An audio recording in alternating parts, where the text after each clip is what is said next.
everyone, Helen here. How are you today? I hope you're okay. I'm here to take you on some travels today. Just going to take you off to Dundee. And if you watched last week's podcast, the camper van one, then you'll know that I've been away in the camper van with Phil and we've been exploring a bit of the county of Angus, which is just a bit north of Dundee. And then halfway through the week, Phil dropped me off in Dundee and he went home and I met up with my friend Margaret. And Margaret lives on the Isle of Skye, so that's quite a long way from where I live. And we meet up usually once a year and we try and meet somewhere roughly halfway, although I have to say that Margaret nearly always has much further to travel than me. So halfway is always somewhere in Scotland. And but we always have a lovely time chatting, catching up with each other. So come along with me. So off I went to the railway station to meet Margaret off her train. And we went to the cafe in the V&A Dundee for some lunch. And we then went off to check into our hotel, the Holiday Inn Express, which overlooks the River Tay and the road bridge. We'd stayed here once before and we were equally impressed with it this time. It was nice and central for walking into the middle of Dundee, and the room was lovely and breakfasts were nice, so it was all good. Margaret rather sheepishly presented me with a somewhat heavy gift made by a neighbour of hers who's raising money for the multiple sclerosis charity, but Martin the gnome got home safely with me and he's happily settled in my back garden. There was much chatting to be done as we wandered around a bit of Dundee, followed by an early evening meal at the excellent Tony Macaroni restaurant. And we had an early night because Margaret had actually been up since about 4:45 that morning. We began Thursday morning by walking into the centre of Dundee in glorious sunshine. Dundee is the fourth largest city in Scotland and it has a population of about 150,000. It lies on the north bank of the Firth of Tay in the eastern central lowlands. As early as the 12th century, it established itself as a leading trading port. Dundee is described by the tourist board as one city, many discoveries, and in this video I'll be sharing with you some of the discoveries that we made. There are certainly lots of statues to be discovered as you walk around the streets. The first one that we came across was of Adam Duncan, who was born in Dundee in 1731 and became an admiral in the Royal Navy, defeating the Dutch in the Battle of Camperdown in 1797. The interesting thing about this statue of the famous Scottish poet Robert Burns is that identical statues can be found in 3 other cities around the world. There's one in London, and there's one in Manhattan's Central Park in America, and one in Dunedin in New Zealand, all of them put up in the 1880s. I'm not sure why these locations were chosen. As far as Dundee goes, Burns only ever visited it once on his tour of the Highlands in 1787. There's a very interesting story about this statue of the polar bear. In 1878, 2 polar bears were brought to Dundee on a whaling ship to be part of an exhibition. Unfortunately, one of the bears escaped when the crate it was in slipped off the cart it was on and broke apart. The terrified bear ran into this very shop here, and at the time it was a clothing shop owned by a Mr. Jameson. After demolishing a display inside the shop and becoming very disturbed at seeing his reflection in a large mirror, the bear was recaptured. We just love the expression on Mr. Jameson's face.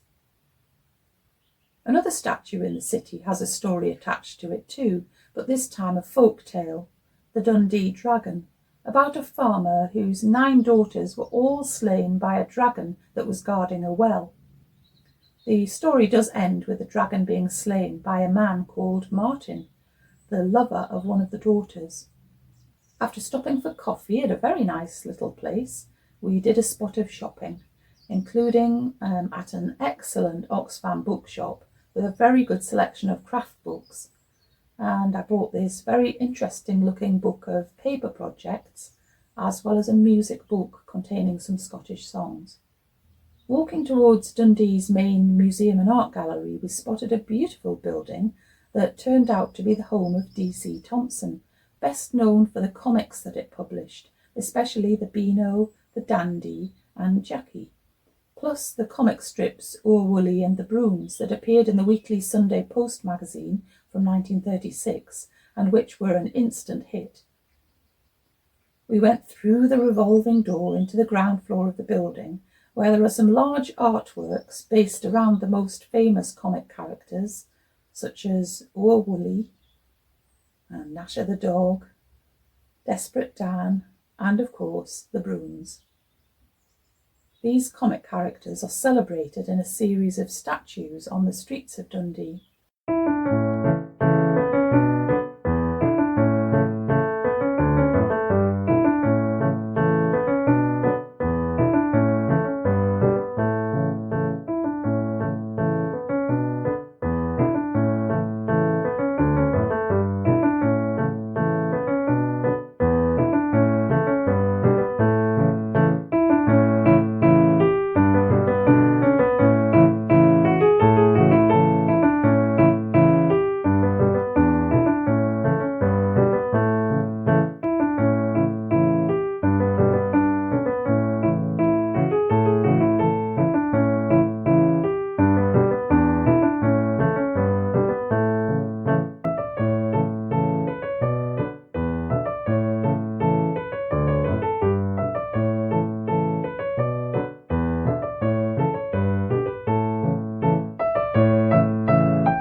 My excitement really started to build as we headed towards the McManus Museum and Art Gallery, because this is the final resting place of the real Winky the Pigeon, as opposed to my knitted one.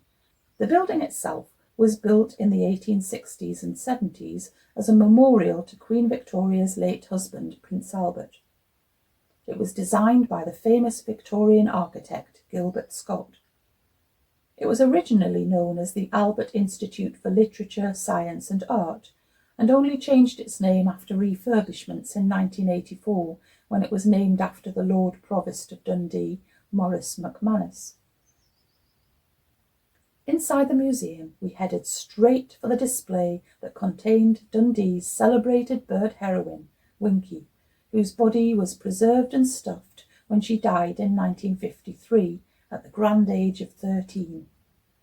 She'd been set free from an RAF plane that plunged into the North Sea during the Second World War, and through foul weather had made her way home, a distance of about 120 miles, alerting the airbase that they needed to send out a rescue mission, which did result in all the airmen being saved.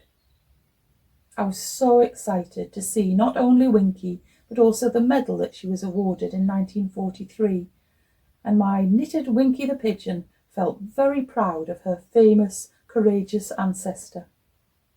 The Winky display was part of an exhibition that tells the story of the development of Dundee, and in particular why its history is often referred to as the 3 J's, jute, jam and journalism.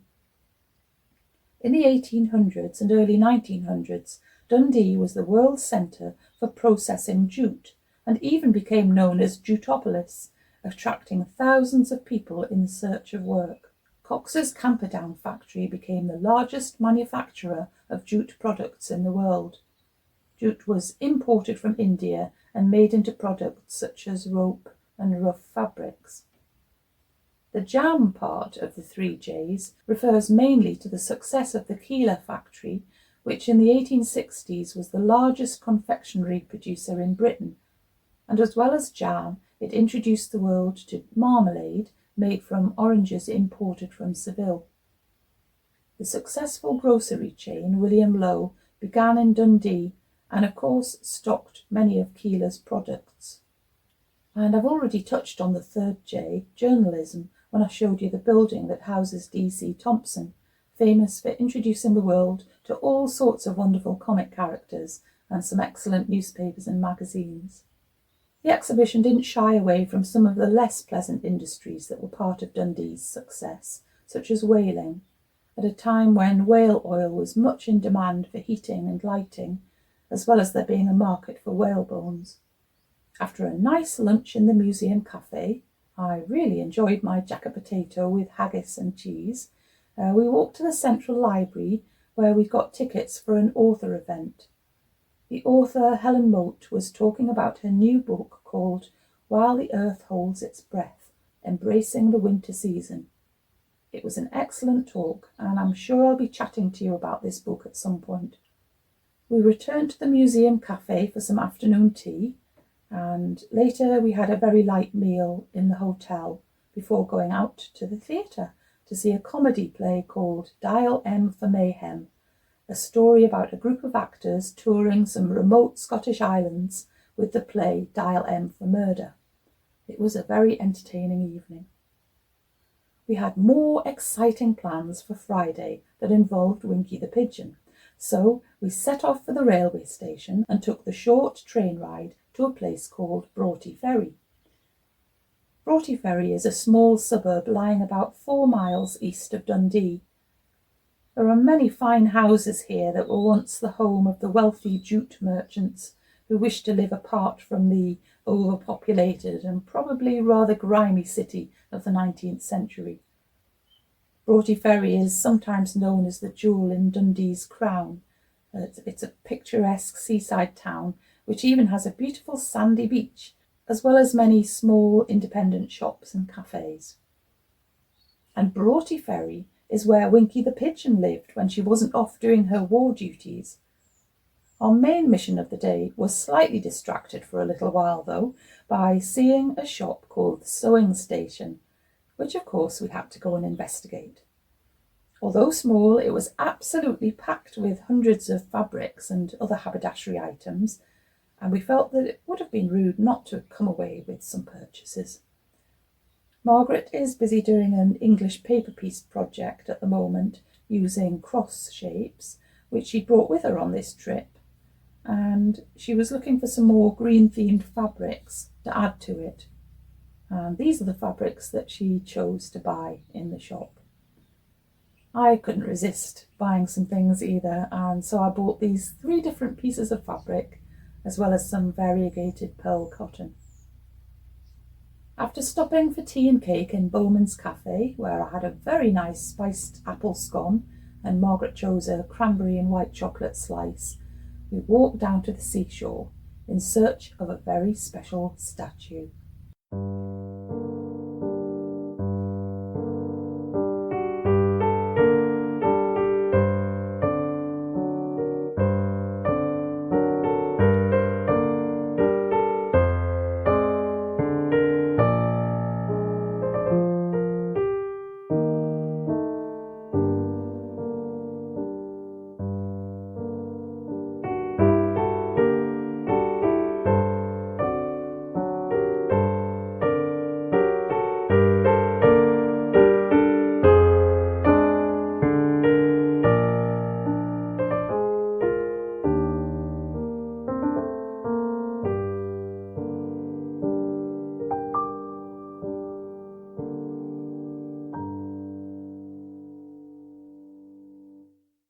Despite there being a cool breeze, it was lovely to be out in the sunshine, so we went for a walk along the seafront, pausing for a while to watch a little bird. I can't remember what kind it is, but it was certainly keeping itself very busy and didn't seem too worried about us being there. We walked out onto the pier and climbed up a kind of lookout post, which gave us some beautiful panoramic views of the whole area. Being a clear day, we could see right across the Firth of Tay, as well as along to the city of Dundee. On the next promontory, we could see Broughty Castle, so we decided to go and visit it. We found out that it was built at the end of the 1400s after 5 English ships had been captured. Over the next 100 years or so, the castle changed hands a few times between the English and the Scottish. In the 1860s, when there was a threat of a French invasion, a few alterations were made to the castle, and again in World War II when some gun emplacements and other defences were added. Inside, the castle is no longer set up as a castle, but it uses the spaces for exhibitions. An interesting overview of the history of Broughty Ferry on one floor, showing how it became a popular seaside resort after the opening of the Dundee to Arbroath Railway in 1838. We learnt that there was even a special ferry introduced in 1851 that carried trains across the Firth of Tay to Broughty Ferry. On another floor there was an exhibition of paintings that had been collected by a local businessman and patron of the arts in Victorian times, James Guthrie Orker.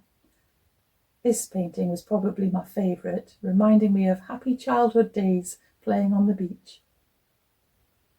After some lunch at the Gallery Cafe, we returned to Broughty Ferry Station and waited patiently for the next train, and then enjoyed our short journey back to Dundee along the edge of the River Tay. We decided to spend the rest of the afternoon at the V&A Dundee.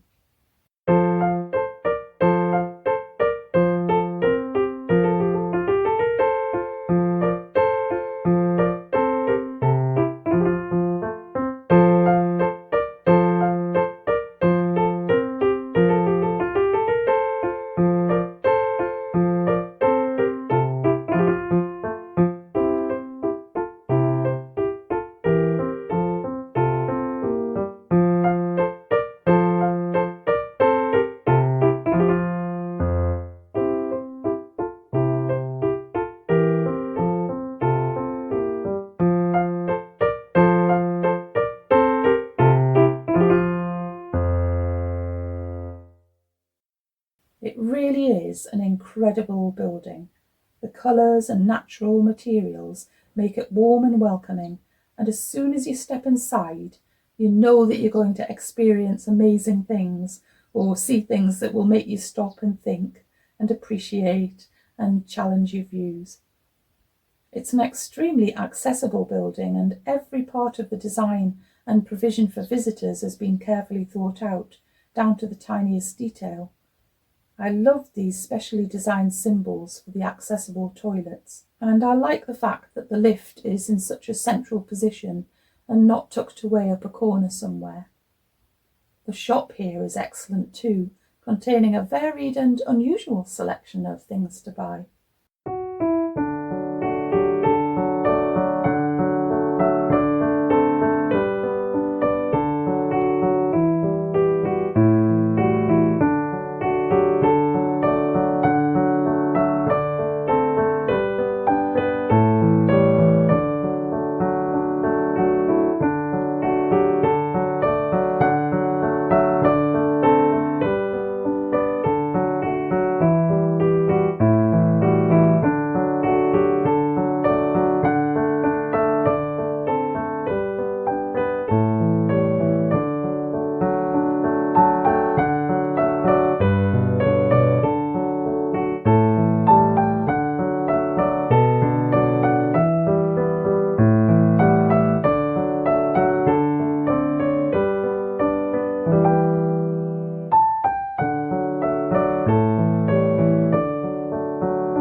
On our last visit here, we'd enjoyed going around the Scottish design galleries, but today we were here to see an exhibition of the Dundee tapestry. The Dundee tapestry consists of 35 large circular tapestries that tell the story of Dundee not in words but in embroidered pictures. Communities all around Dundee were consulted and asked what they'd like to have included in the tapestries to show the world that Dundee was much more than simply jute, jam and journalism, though one of the tapestries is dedicated to that very description. Over 140 people were involved in the stitching, many of whom had never done any stitching before, but who were guided enthusiastically by a group of experienced older ladies, and many friendships were forged during the process. As part of the exhibition, we saw samplers and practice pieces done by those who were taking their first steps in embroidery. Margaret and I were there for a good hour or so, and yet felt that we could return again and again and always see new things that we hadn't spotted before.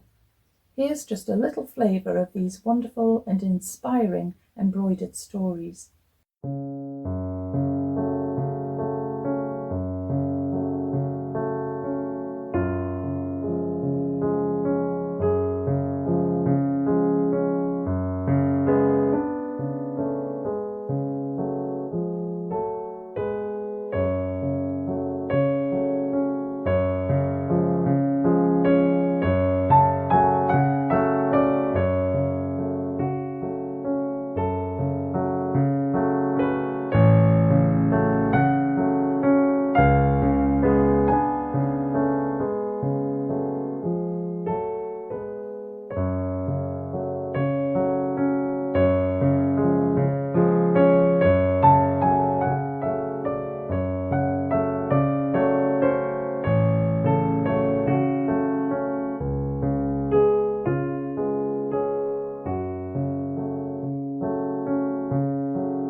During the entirety of our visit to the V&A, we were lulled by the sounds that accompanied the Shylights installation, which I've already shown you.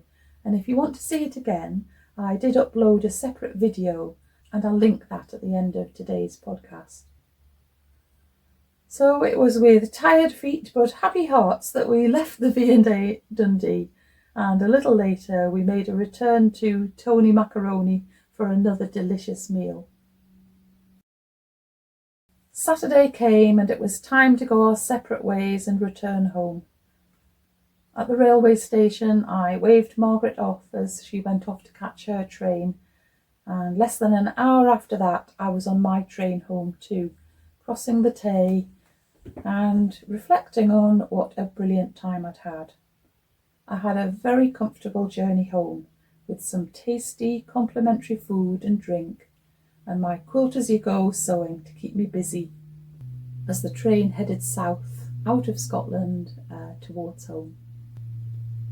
So there we go. It was a lovely time that we had there in Dundee. I can highly recommend it if you haven't been there before.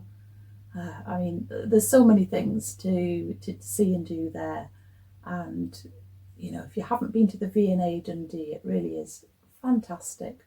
There's lots of other things to do as well. There are things that I haven't mentioned in this particular podcast, and yeah, so I can definitely see that I'll be returning to Dundee sometime. But that's it for today. I hope you've enjoyed it, and I look forward to seeing you again very soon. So take great care of yourself, keep nice and busy. I'll be back soon. Okay, bye.